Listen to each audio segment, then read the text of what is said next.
శ్రీ గురు గణేష్ మేధా దక్షిణామూర్తి సహిత శ్రీ బాలాత్రిపురసుందరై నమః. జై జై శంకర టీవీ ప్రేక్షకులకు శుభోదయం. శ్రీరస్తు కార్యక్రమానికి స్వాగతం. శ్రీరస్తు కార్యక్రమంలో భాగంగా ముందుగా ఈ రోజు ఉన్నటువంటి తిదివార నక్షత్రాదులను గమనిద్దాం. ఈరోజు పాల్గొన శుద్ధ పూర్ణిమ ఉదయం 7:13 వరకు ఉండి తర్వాత నుంచి కూడా ప్రతిపత్తిది అంటే పాడ్యమి గడియలు ఏర్పడుతున్నాయి. ఈ పాడ్యమి రేపు తెల్లవారుజాము 3:53 వరకు కూడా ఉంటుంది. వారం గురువారం, ఉత్తరా నక్షత్రం, గండయోగం, వృద్ధియోగం, భవ, బాలవ, కౌలవ కరణాలు ఉన్నాయి.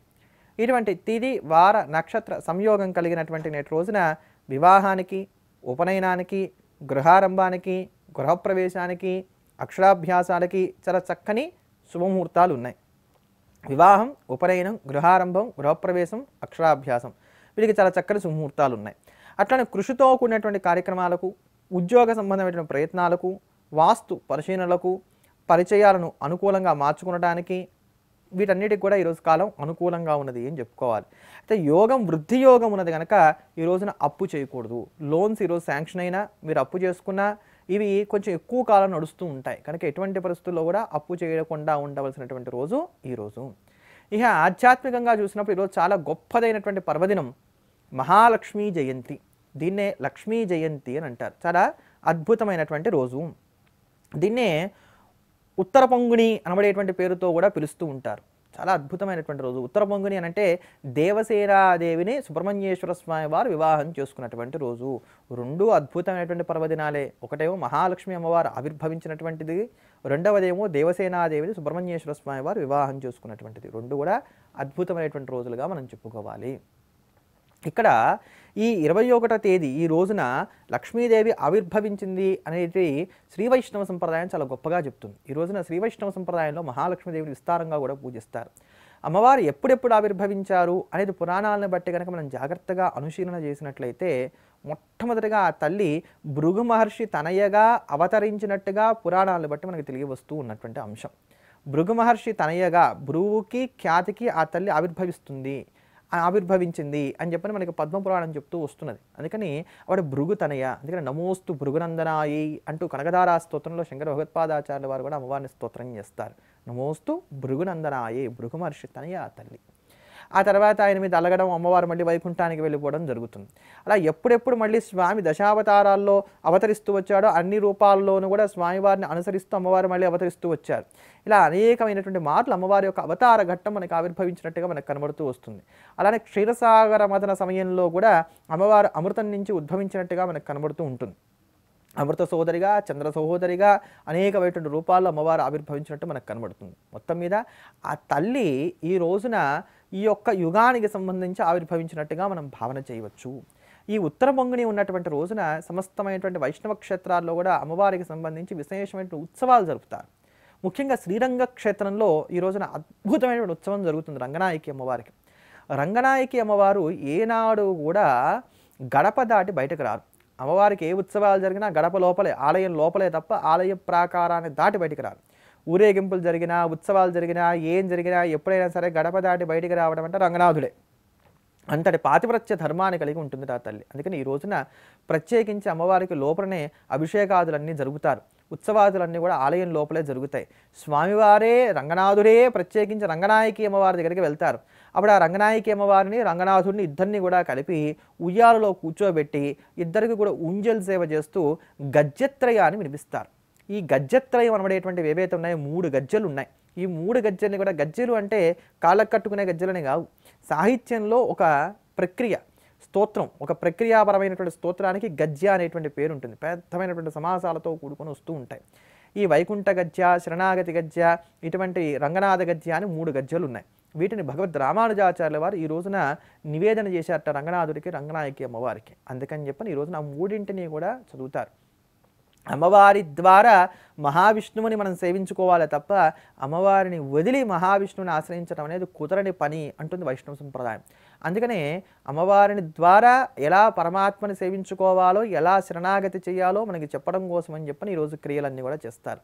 అలానే గోవిందరాజస్వామి వారి యొక్క దేవాలయంలో కూడా మనం గమనించినట్లయితే ఉత్సవాన్ని మనం జాగ్రత్తగా, హాయిగా, ఆనందంగా ఆస్వాదించవచ్చు. మనకి శ్రీరంగం చాలా దూరం, అంత దూరం వెళ్ళలేమనుకుంటే తిరుపతిలో ఉన్నటువంటి శ్రీ గోవిందరాజస్వామి వారి యొక్క దేవాలయంలో కూడా ఈ ఉత్సవం ఇంతే వైభవంగా జరుగుతుంది. అక్కడ దీన్ని ప్రణయ కలహోత్సవంగా జరుపుతారు. ఉదయం పూట అమ్మవారికి చక్కగా సేవంతా అయిపోయిన తర్వాత ఈ అభిషేకాదులు, ఉత్సవాదులు, పూజలు ఇవన్నీ అయిపోయిన తర్వాత గోవిందరాజస్వామి వారు అమ్మవారి యొక్క ఆలయంలోకి ప్రవేశించడానికి ప్రయత్నం చేస్తారు. ప్రవేశించడానికి ప్రయత్నం చేసినప్పుడు అమ్మవారు అలిగినట్టుగా నటించి ఆలయం తలుపులు మూసివేస్తారు. మూసివేస్తే మళ్ళీ గోవిందరాజస్వామి వారు అమ్మవారిని బ్రతిమాలుతున్నటువంటి సన్నివేశాన్ని కల్పిస్తారు. అప్పుడు ఆలయం తలుపులు కొద్దిగా తెరుచుకుంటాయి. మళ్ళీ స్వామివారి లోపలికి వెళ్ళడానికి ప్రయత్నం చేస్తారు. ఇలా ఈ ఉత్సవం చాలా చక్కగా ఆర్భాటంగా జరుగుతుందన్నమాట.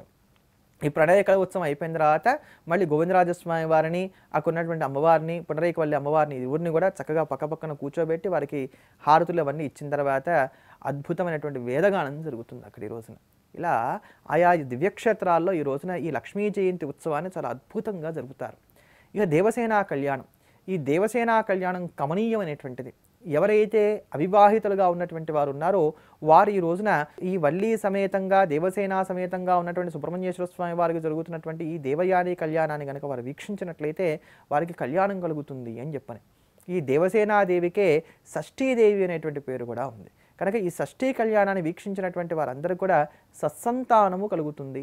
ఎవరైనా సరే పిల్లలుండి వాళ్ళకి బాలారిష్ట దోషాలు ఉన్నట్లయితే కనుక ఈ కళ్యాణం జరుగుతున్నటువంటి చోటికి వారిని తీసుకెళ్ళి వీక్షింపజేయడం కానీ, లేదా ఆ కళ్యాణాక్షతలను వారి శిరస్సును ధరింపజేయడం కానీ చేసినట్లయితే ఇది వారికి మంగళాశీర్వచనమై వారి యొక్క ఆరోగ్యం సంరక్షింపబడుతుంది అనడంలో సందేహించవలసినటువంటి అవసరమే లేదు. ఒకానొక సమయంలో దేవసభలో కొలువు తీరి ఉన్నటువంటి సుబ్రహ్మణ్యేశ్వర స్వామి వారిని చూసి ఆయన మేనమామైనటువంటి మహావిష్ణువు ఉప్పొంగిపోయాట. అబ్బా ఎంత బాగున్నాడో కదా నా అల్లుడు అనుకొని చెప్పని ఆనంద పారవస్యం చెందగా ఆయన యొక్క నేత్రాల నుంచి ఆనందాశ్రువులు జారి ఆ ఆనంద బాష్ప వారి నేల మీద పడి ఇద్దరు కన్యామునులు ఉద్భవించారట. ఆ ఇద్దరు కన్యామునులు కూడా సుబ్రహ్మణ్యేశ్వర స్వామి వారిని పతిగా స్వీకరించాలని చెప్పని భావన చేసి శరవణ భవ తట సమీపానికి వెళ్ళి తపస్సు చేయగా అక్కడ ప్రత్యక్షమైనటువంటి సుబ్రహ్మణ్యేశ్వరుడు మిమ్మల్ని ఈ శరీరాలతో ఈ జన్మలో నేను స్వీకరించను, మరలా తిరిగి మీరు పునర్జన్మిస్తారు, అప్పుడు నేను మిమ్మల్ని స్వీకరిస్తానని వరప్రదానం చేశారట. అందులో తొలుతుగా జన్మించినటువంటి అమ్మాయి తన యోగశక్తి అధికంగా ఉన్నటువంటి కారణం చేత తనను తాను చిన్న బాలికగా మార్చుకొని బాలారూపాన్ని సంతరించుకున్నటువంటిదై ఇంద్రుడి దగ్గరికి వెళ్ళిందట. ఆ సమయానికి ఇంద్రుడు ఐరావతం మీద కూర్చున్నటువంటి వాడే తన అమోఘమైనటువంటి సైన్యం అంతా కూడా వెనక నిలబడి ఉండగా కొలువు తీరి ఉన్నాడు. ఆ ఇంద్రుడి దగ్గరికి వెళ్ళి తనని తాను పరిచయం చేసుకుంది. ఇలా నేను మహావిష్ణువు యొక్క ఆనంద బాష్పవారి నుంచి ఉద్భవించినటువంటి దానను, నన్ను ఈ అవతారంలో ఇప్పుడు స్వీకరిస్తానని చెప్పిన సుబ్రహ్మణ్యేశ్వరుడు మాట ఇచ్చాడు, అంతవరకు నన్ను పెంచవలసినటువంటి బాధ్యత నీవు స్వీకరించవలసింది అనగా ఇంద్రుడు సంతసించినటువంటి వాడే అవి చేయూతనిచ్చి తీసుకొని తన వాహనమైనటువంటి ఐరావతం మీద తనకు ముందుగా కూర్చోబెట్టుకున్నట్ట. అలా దేవతావాహనమైనటువంటి ఐరావతం మీద ఇంద్రుడి చేత నియుక్తురాలు చేయబడింది కనుక ఆవిడికి దేవయాని, దేవయానము మీద కూర్చోబెట్టబడింది కనుక దేవయాని అనబడేటువంటి పేరు వచ్చింది అని చెప్పని పురాణం చెప్తూ వస్తున్నది. ఒక్కమారి వెనక్కిలా తిరిగి చూశాట ఆశాంతంగా ఆ ఇంద్రుడు. అపారమైన దేవతా సైన్యం ఉంది. అలా దేవతా సైన్యాన్ని అంతా కూడా ముందుండి నడిపిస్తున్నట్టుగా ఈ దివ్య బాలిక ఆయనకు గోచరించింది కనుక ఆవిడికి దేవసేన అనేటువంటి మరో నామకరణం చేశాట. అంతేకాక చిన్నతనం నుంచి కూడా ఈ యొక్క ఐరావతము చేతని ఇవిడ పెంచబడింది, అందుకని కూడా ఇవిడికి దేవయాని అనేటువంటి పేరు వచ్చింది అని అంటారు. మనలో ఉండేటువంటి దేవతాశక్తుల యొక్క సమూహమే ఈ దేవయాని. అందుకని ఈరోజు ఎవరైతే ఈ దేవయాని కళ్యాణాన్ని వీక్షిస్తారో వారందరికీ కూడా మోక్షకాంక్ష ఇనుమడిస్తుంది. మోక్షానికి ప్రతిబంధకంగా ఉండేటువంటి జీవబ్రహ్మైక్య జ్ఞానమునకు ప్రతిబంధకంగా ఉండేటువంటి అజ్ఞానం ఏదైతే ఉందో అదంతా కూడా నశిస్తుంది అని చెప్పని మనకి పురాణాలు తెలియజేస్తూ వస్తున్నాయి. కనుక ఈరోజు ఈ దేవయాని కళ్యాణాన్ని వీక్షించి మహాలక్ష్మి అమ్మవారిని సేవించి ఉభయుల యొక్క అనుగ్రహానికి మనం పాత్రుల వేదముగా కానీ ప్రార్థన చేస్తూ ఈ రోజు ఉన్నటువంటి పరిహారాన్ని ఒక్క మారు గమనిద్దాం.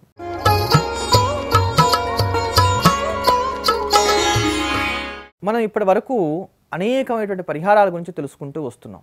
ఆ క్రమంలో ఈ రోజు నుంచి ప్రారంభం చేసి రాసుల వారీగా కుజుడు కనుక జాతకరీత్యా అనుకూలమైనటువంటి స్థానంలో లేకపోతే ఎవరికి వారు చాలా తేలిగ్గా చేసుకోదగినటువంటి పరిహారాలు ఏవైతే ఉన్నాయో వాటి గురించి తెలియజేసేటువంటి ప్రయత్నం చేస్తాను. ఇందులో మొదటగా మేషరాశి గురించి ఈరోజు తెలుసుకుందాం. సాధారణంగా మేషరాశికి కుజుడు దోషప్రదాత ఎప్పుడు కూడా కాడు. అయితే జాతకరీత్యా కుజుడు కనుక బలాన్ని కలిగి లేకపోయినా, అనుకూలమైనటువంటి స్థానాల్లో లేకపోయినా కొన్ని ఇక్కట్లు అయితే మాత్రం వారు పొందుతూ ఉండవలసిందే. కనుక ఆ దోషాలు తగ్గించుకోవటానికి ఇది ఉపయోగపడుతుంది. మరి ఇది ఎలా తెలుస్తుంది జాతకరీత్యా కుజుడు అనుకూలంగా ఉన్నాడా లేదా అంటే, ఇది మాత్రం జ్యోతిష్కులను ఆశ్రయించి జ్యోతిష్ శాస్త్రాన్ని తెలుసుకున్నటువంటి వారి ద్వారా మాత్రమే మీ జాతకంలో కుజుడు బాగున్నాడా లేదా తెలుసుకొని తర్వాతే ఈ పరిహారాలు మీరు పాటించుకోవడానికి అవకాశం ఏర్పడుతుంది. ఇది మాత్రం తప్పదు. దీంట్లో మేషరాశి వారు కుజుడి యొక్క అనుకూలతను పొందడానికి కుజుడు ఒకవేళ ప్రత్యేకమైనటువంటి స్థానాల్లో ఉండి ఇబ్బంది కలగజేస్తున్నట్లయితే ఆ దోషాలు తగ్గించుకోవడానికి ఉపయోగించుకోవాల్సినటువంటి 3 తేలికైనటువంటి పరిహారాలు తెలియజేస్తాను. ఈ మూడింటిని మీరు హాయిగా పాటించవచ్చు. చాలా తేలిక, సులభం కూడా. ఇందులో మొదటిది ఏమిటి? ఎర్రటి కర్చీఫ్ ఏదైతే ఉంటుందో అది ఎప్పుడు కూడా మీరు దగ్గర పెట్టుకుంటూ ఉండండి. స్త్రీలైనా పురుషులైనా మీరు వాడేటువంటి కర్చీఫ్ని ఎప్పుడు కూడా ఎర్రటి కర్చీఫ్గా ఉండే విధంగా, ఎరుపు రంగు కర్చీఫ్గా ఉండే విధంగా జాగ్రత్తలు తీసుకోండి. రెండవది, రాగి మేకుతో తయారు చేసినటువంటి వెండి కంకణాన్ని ధరించండి. స్త్రీలైనా సరే పురుషులైనా సరే రాగి మేకుతో తయారు చేసిన వెండి కంకణాన్ని, అంటే ఈ వెండి కంకణం ఇలా గుండ్రంగా వస్తుంది కదా, దాని యొక్క అతుకు దగ్గర ఏం చేయాలంటే ఒక రాగి మేకు కొట్టించుకోవాలి. అలా రాగి మేకు కొట్టించుకున్నటువంటి వెండి కంకణం ఏదైతే ఉంటుందో దాన్ని ధరించాలి. ఇది స్త్రీలైతే కనుక ఎడం చేతికి ధరించాలి, పురుషులైతే కనుక కుడి చేతికి ధరించాలి. ఈ కాస్త జాగ్రత్త మాత్రం తీసుకోవాలి. మూడవది, 9 సంవత్సరాల లోపు ఉండేటువంటి ఆడపిల్లలు ఎవరైతే ఉంటారో వీరికి ప్రతి మంగళవారం కూడా తీపిని పంచిపెట్టండి. అంటే స్వీట్స్ ఏవైనప్పటికీ కూడా స్వీట్స్ చక్కగా పంచిపెడుతూ ఉండండి. 9 సంవత్సరాల వయస్సు లోపల ఉండేటువంటి బాలికలకు, ఇంతమందికి అని లెక్కేమీ లేదు. మరి ఇవన్నీ ఎంతకాలం చేయాలి? మీ జాతకంలో కుజుడు ఎంతకాలం అనుకూలంగా లేకపోతే అంతకాలం చేసుకోవాలి. 3 చాలా తేలికైనటువంటివే, పెద్దగా కష్టపడవలసినటువంటి అంశం ఏమీ లేదు. మరి వృషభ రాశి వారికి కుజుడు అనుకూలంగా లేకపోతే చేసుకోదగినటువంటి పరిహారాలు ఏమిటి అనేటువంటి అంశంతో రేపటి రోజు మళ్ళీ కలుద్దాం. ఎల్లప్పుడూ దేశాన్ని ప్రేమిద్దాం, దైవాన్ని స్మరిద్దాం. స్వస్తి.